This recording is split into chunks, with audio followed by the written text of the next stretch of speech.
जय श्री राम। यह कहानी है दो दोस्तों की, राम और श्याम। एक के पास अपार धन दौलत थी तो दूसरे के पास बस 2 वक्त की रोटी का भी जुगाड़ बड़ी मुश्किल से हो पाता था। कहानी का अंत आपको यह सोचने पर मजबूर कर देगा कि वास्तव में अमीर कौन था।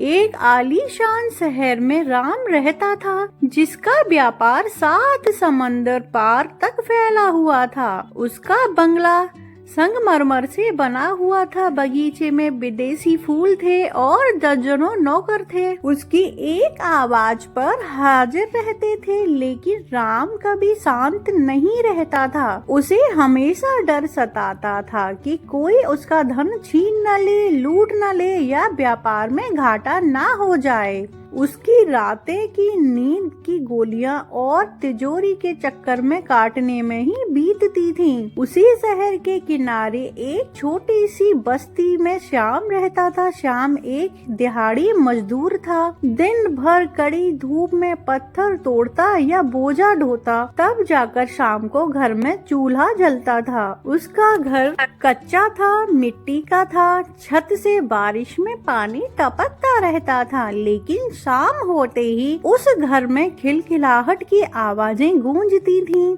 एक बार राम अपने व्यापार के तनाव से इतना थक गया था कि उसे शहर के बाहर टहलने का फैसला किया। चलते चलते वह उस बस्ती के पास पहुंचा जहां श्याम रहता था। संयोग से दोनों बचपन के स्कूल में साथ पढ़े दोस्त निकले।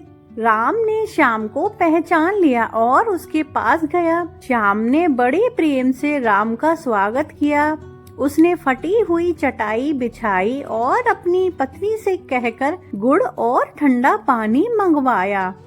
राम ने चारों ओर देखा और हैरान होकर पूछा, श्याम, तुम इतने छोटे से कमरे में इतनी गरीबी में खुश कैसे रह लेते हो? मुझे देखो, मेरे पास वो सब कुछ है जो एक अमीर आदमी के पास होना चाहिए, फिर भी चैन की सांस नसीब नहीं है। श्याम मुस्कुराया और बोला, मित्र, गरीबी और अमीरी का फर्क सिक्कों में नहीं, संतोष में होता है। चलिए मैं आपको इसका रहस्य समझाता हूँ। श्याम ने राम को 2 उदाहरण दिए जो जीवन का सार थे। श्याम ने कहा, मित्र, अमीर वह नहीं जिसके पास बहुत सारा धन है, बल्कि वह है जिसे और अधिक भूख नहीं है। तुम 99 के फेर में फंसे हो। तुम 99 करोड़ को 100 करोड़ बनाने की दौड़ में अपनी आज की शांति बेच रहे हो। मैं दिन भर मेहनत करता हूँ, जो मिलता है उसे ईश्वर का आशीर्वाद समझकर स्वीकार करता हूँ।